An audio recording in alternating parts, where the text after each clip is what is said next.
right, we're gonna do a quick walk around of this 4020 here. We've got this completely done here. We're just gonna kind of explain what we've done to it, other than the painting. You want to talk about it for a little bit, Jared? I really didn't do much on the painting. Well, put a steering valve on there. Yeah, we put the steering valve in it, the whole wiring harness from Brillman. Other than that, it was pretty much mechanically sound. Yeah. The canopy is an iron bull canopy. Never had one of those. We ended up replacing the shrouds that go around the rock shaft here. So these panels here are new. Ended up putting a slow moving vehicle sign on there just because you have to have that. And then this switch box here is for the tedder.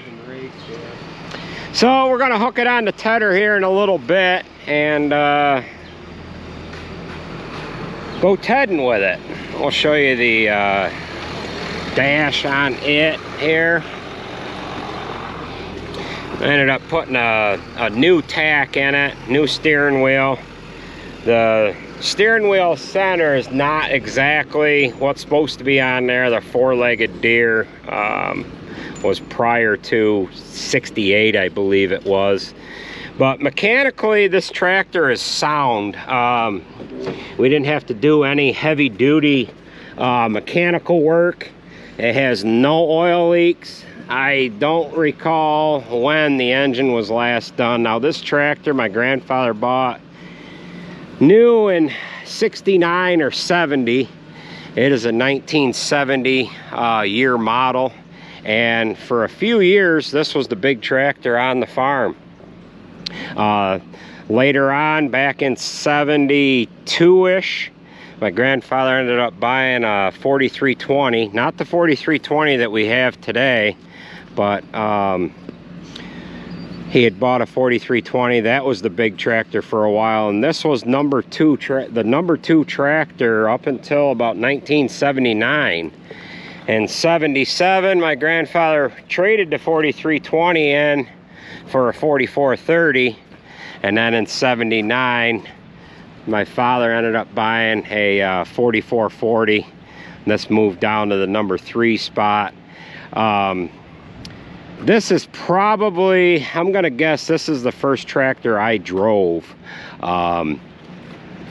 We spread a lot of manure with this. This was on the manure spreader from the mid-70s all the way up to the 90s. We ended up putting a year-round cab on it back in, oh, it had to be the late 80s, early 90s. Once we were able to move the manure room up where the old cow, this is where the old cow barn was, right here. And the old manure room, the ceiling was real low. We couldn't even have a stack on the muffler. You had to bend down in order to back in to hook the spreader to clean the barn out. So once we raised that ceiling up in the old cow barn, we were able to put a cab on it. I raked a lot of hay with this tractor with that cab on there. We pulled the windows out of it and the doors. It was a loud mess, but I loved driving this tractor. Everybody thought I was nuts with the when it had the cab on it.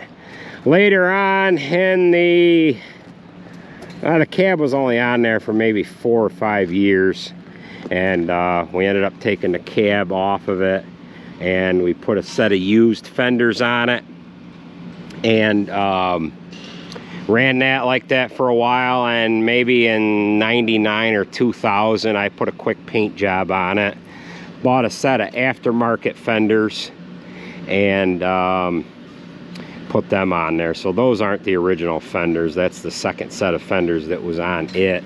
This tractor originally had 18.4 34s.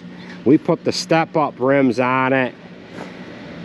Oh, that had to be early 90s. Now it's got 18.4 38s.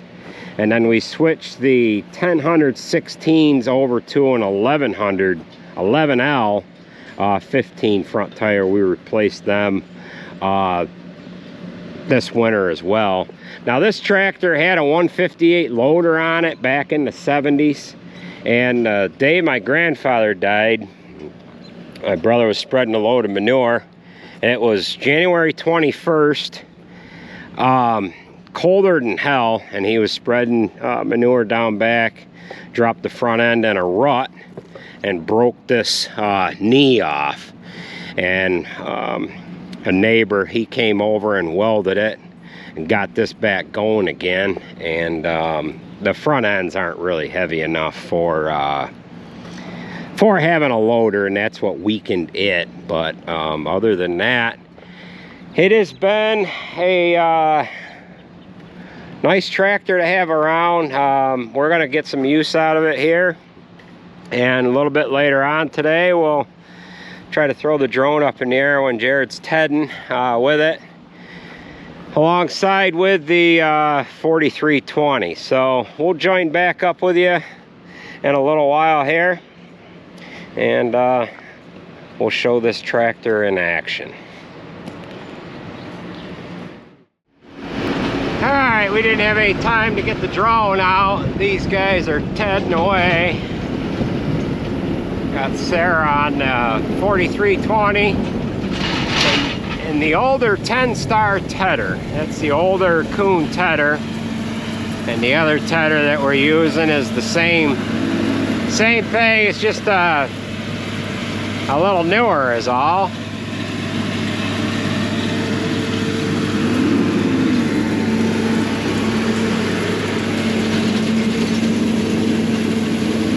And then we got Jared on the other side of the field there with a 4020.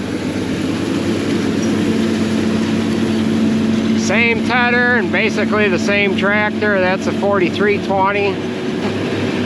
And this one over here is the 4020. So this is the first work that we have done with this 4020 since it's been painted here. Again, this tedder is the same size. Just a little newer is all. Some things have been changed on it with the draw hitch, and that's about it.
It's a little handier with the drone. You don't really get in their way.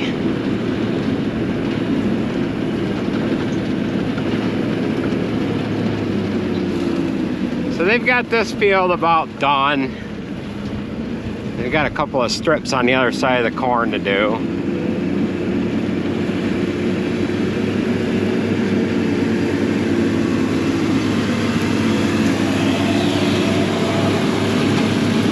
We're going to try and paint this 4320 this winter. This 4320 is a 1972 model. They only made them for 2 years. They made them in 1971 and 72. It's basically the same thing, a little bit different of a cooling package. It's got a turbocharger on it, and they're a little longer than a 4020. So we're gonna go ahead and get to the field. I'm gonna start chopping, and that's gonna do it for this video. Thank you for watching, and we'll catch you at the next one.